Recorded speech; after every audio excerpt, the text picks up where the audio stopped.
पूर्ण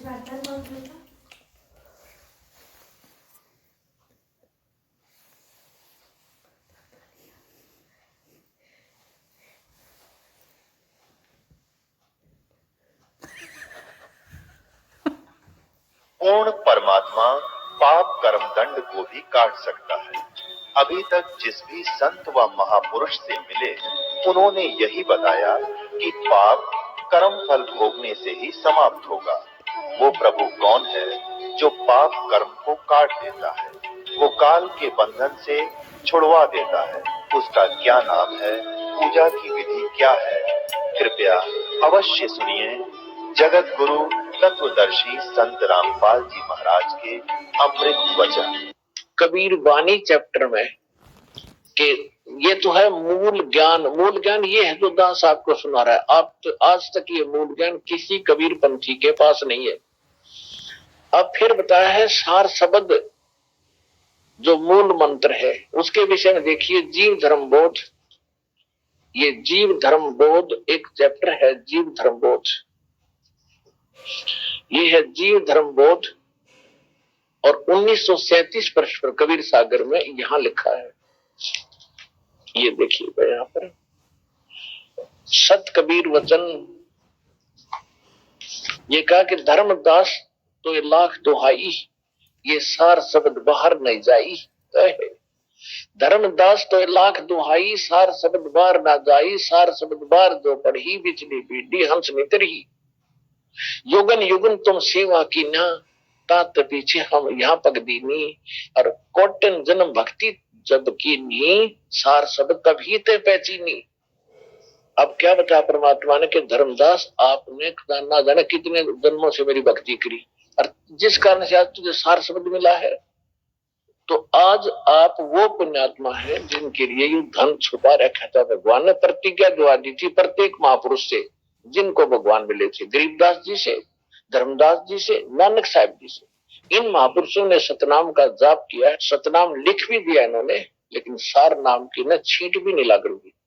सार शब्द दास को दिया बेटा एक सुना दे सबको। अब जो प्रसंग चल रहा है, अब हम आते हैं उसी सवसम वेद बोध पे। सवसम वेद बोध के आप देखिएगा 171 पृष्ठ पे। अब ये आसानी से समझ में आएगा आपको। अब इससे पहले थोड़ा सा और दिखाते हैं। एक कबीर वाणी के अंदर 134 पृष्ठ पे ये देखिएगा। अब यहाँ क्या बताया है 134 पृष्ठ पे कबीर वाणी अध्याय है ये, और ये 134 पृष्ठ पे नीचे है ये 13 प्रकार के वंश बताए। प्रथम वंश उत्तम। कबीर साहब कहते हैं कि जो 12 पंथ जिनके नाम से चलेंगे उनमें से जो प्रथम चूड़ामणि वो उत्तम। उसके बाद जितने भी जैसे उन पंथों के प्रवर्तक रहे हैं वो अच्छी आत्माएं थी, भगवान के बच्चे थे, काल ने मिसगाइड कर लिए हुए। तो गरीबदास जी को स्पेशल इसलिए भेजा था कि तो आपने ज्ञान लिखवाना है, फिर बोलना कहना कुछ नहीं है। तो अब क्या बताते हैं 13वां पंथ जो है वो फाइनल होगा। अब ये दास लास्ट है। वो जैसे मुसलमान भाई मानते हैं कि हजरत मोहम्मद एक अंतिम पैगंबर है भगवान का, इसके बाद कोई पैगंबर आवे नहीं का। पैगंबर माने संदेश वाहक, भगवान का ज्ञान बताने वाला। लेकिन उनका भूल लग रही है, ये है वो अंतिम पैगंबर, उस परम पिता का भेजा हुआ।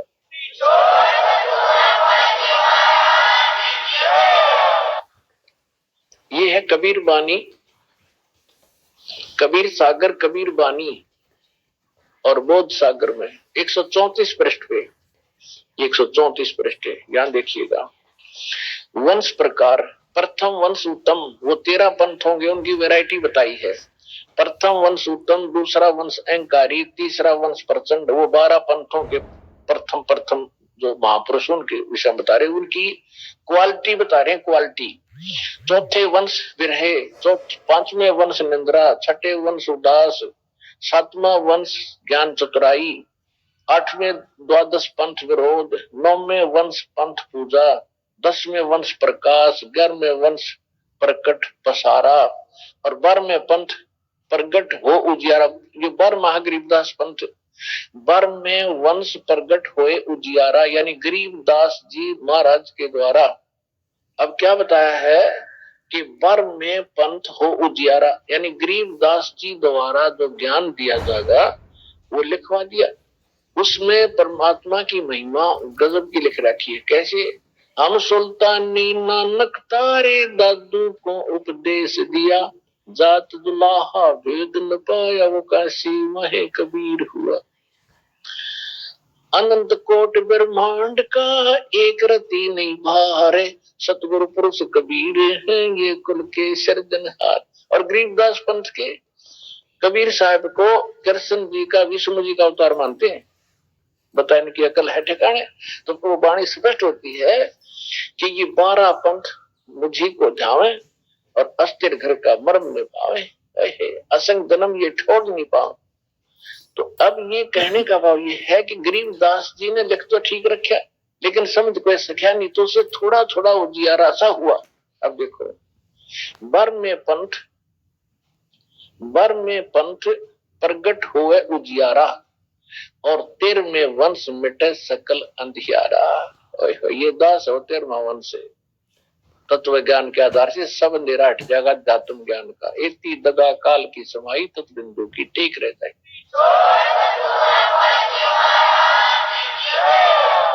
इसी संबंधित एक कबीर पंथी शब्दावली से और अभी एक भगत ने बताया है परसों कि जी आपके विषय में ऐसे ऐसे फोटो स्टेट करा के लाया वो। ये कबीर पंथी शब्दावली का फोटो स्टेट करा रखा उसने, और ये कबीर पंथी शब्दावली हमारे पास रखी थी, इसमें दिखाते आपको। अब ये हो गया बच्चों, दास ने आपको एक पारखी बना दिया। वो कबीर पंथी रहा है काफी वर्षों से, और कहा जी अब आंख खुली हमारी तय, हम तो नकली पंथ में फंसे पड़े थे, कति काल के दूता ने जकड़ रखे थे। अब इन प्रमाणों को देखकर आंख खुली हमारी, वो दिखाते हैं आपको, देखिएगा। ये है कबीर पंथी शब्दावली, और इसका वही संशोधक है जो कबीर सागर का संशोधक है। कबीर आश्रम आचार्य परमार्थी वैद भारत पथिक स्वामी श्री युगलानंद बिहारी निर्मित, मुद्रक एवं प्रकाशक खेमरा श्री कृष्णदास, अध्यक्ष श्री वेंकटेश्वर प्रेस, खेमरा श्री कृष्णदास मार्ग, मुंबई। अब देखिएगा, इसके 698 पृष्ठ पे कबीर पंथी शब्दावली के यहां से स्टार्ट होता है। 44 नंबर शब्द है, 44 नंबर शब्द, गुरु लाए मुक्ति के पान प्रीतम आए हो। पान परवाना देत जीवन को वह पावन सुख धाम, जिनको परमात्मा सही पर वो अपना सच्चा नाम देगा उनको सुख धाम सतलोक प्राप्त होगा। 14 लोक पर ज्योत निरंजन, 3 जीव प्रधान, और तीर्थ व्रत और 4 वेद में, इनमें जगत गुलान है। और 7 सूरत के ऊपर कई 100 पुरुष, पुराण पुरुष माने आदि पुरुष है। और सही छाप गुरु वहां से लाए, सही छाप असली मंत्र गुरु यानी परमात्मा जी स्वयं वहां से लाए। समर्थ के फरमान, तो समर्थ का फरमान लेकर आए। सतयुग में सत्सुकृत कई, त्रेता मुनिंदर नाम, द्वापर में करुणानिधि स्वामी, और कलयुग कबीर निधान। फिर काल को जीव कहीं नहीं माने, और कोट सुने जो ज्ञान, जैसे लाख अग्नि में पिंगले बिछुड़ते हैं काट समान। जैसे लाख एक पदार्थ होता है, अग्नि के पास तो पिंगल जाता है, बाहर दूर करते ही उसाई कठोर हो जाता है। तो काल के जीवों का स्वभाव बताया है कि सत्संग सुनेंगे जब तक भगत से दिखेंगे, बड़े महान भगत में बाहर जाएंगे वो बकवाद करेंगे, लेकिन सही वही होगा भक्त जो सत्संग और बाहर एक जैसा आचरण रखेगा। तो क्या कहते हैं, जैसे लाख अग्नि में पिंगले और विचरुत काट समान करड़ी हो जाए। जे कर्ता से सब जग उपजो, जिस कर्ता से सारा संसार उत्पन्न हुआ, भूलिए ठोर ठिकान उसको भूल के, और जुगन जुगन के बिछड़े हंसा फिर भेंटे पुरुष पुराण। अब युगन युगन के बिछड़े हुए भक्त आत्मा उस भगवान को मिलेंगे। कैसे मिलेंगे? कहते हैं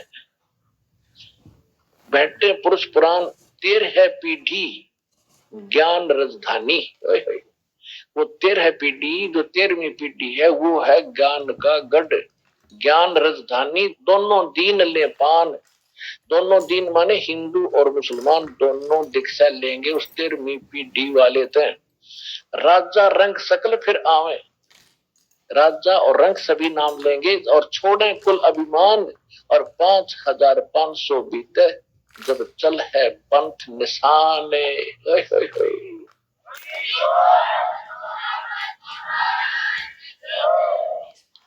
जब चल है पंथ निशान, घर घर सत शब्द जो फैले, घर घर में उस सतनाम का जिक्र चलेगा, घर घर में सतनाम प्राप्त होगा। और सतयुग बरते आन, सतयुग जैसा माहौल हो जाएगा सूर्य संसार में, सतयुग बरते आन। और साहेब कबीर आए निज घर सो फगवा दीनो नाम, जो इस 13वीं पीढ़ी ने चला होगा परमात्मा कबीर ही समझ लेना। निर्गुण भक्ति रूप कलयुग में वेद मरम नहीं जान।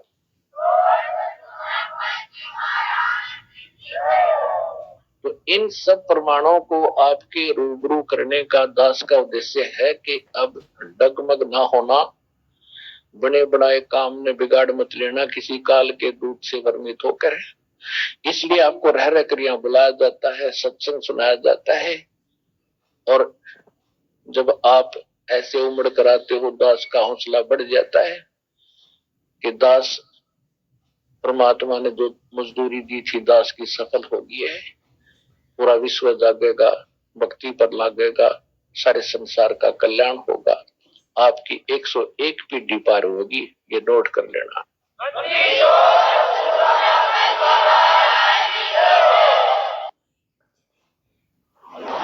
परम पिता परमात्मा पूर्ण ब्रह्म सर्व सृष्टि के रचने वाले कबीर परमेश्वर जी की असीम रजा से आप चंद पुण्यात्माएं सत्संग सुनने के लिए उपस्थित हुए। सत्संग में आने से जानकारी होती है कि मानव शरीर किस लिए प्राप्त हुआ था, और मानव शरीर प्राप्त करके हमने करना क्या चाहिए था, इसका मूल उद्देश्य क्या था। सत्संग संत करते हैं, सतगुरु करते हैं, और सतगुरु और संत ये बहुत ही दुर्लभ है। मानुष जन्म दुर्लभ है, ये मिले न बारंबार, तरवर से पत्ता टूट गिरे वो मोहर न लगता डर। मानुष जन्म पाय कर जो नहीं रटे हरि नाम में, जैसे कुआ जल बिना भाई बनवाया क्या काम।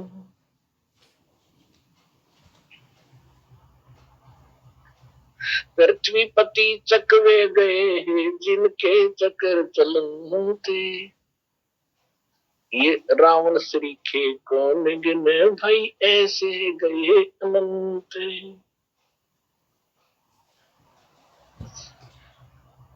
राम रटत कोड़ी भलो चू चू पड़े दुचाम, वो सुंदर शरीर किस काम के भाई जा मुख नहीं नाम। कबीर जिव्या तो वाए भली जो रटे हरि नाम, नहीं तो काट के फेंक दियो ये मुख में बलो ना चाम। राम रटत दारिद्र बलो टूटी घर की छान, वो कंचन महल किस काम के जहाँ भक्ति नहीं भगवान। परम पिता परमात्मा पूर्ण ब्रह्म सारी सृष्टि के रचनहार परमेश्वर स्वयं ही आकर के हमें सत्संग सुनाते हैं। सत्संग का अर्थ होता है जिसमें केवल सत्य हो, असत्य ना हो। सत्संग के अंदर कोई भी डाउट ना रहे, किसी भी प्रकार की शंका जीव को नहीं रहे, वो सत्संग है और उसको सतगुरु संत ही करते हैं। और परमेश्वर ने कहा है कि मां मुंडो उस संत की जिससे संशय न जाए और काल खाए थोड़े और संशय ने सब जग खायो। हम जिस लोक में रह रहे हैं ये काल का लोक है और हम अपनी गलती से यहां पर फंस गए इस गंदे लोक में।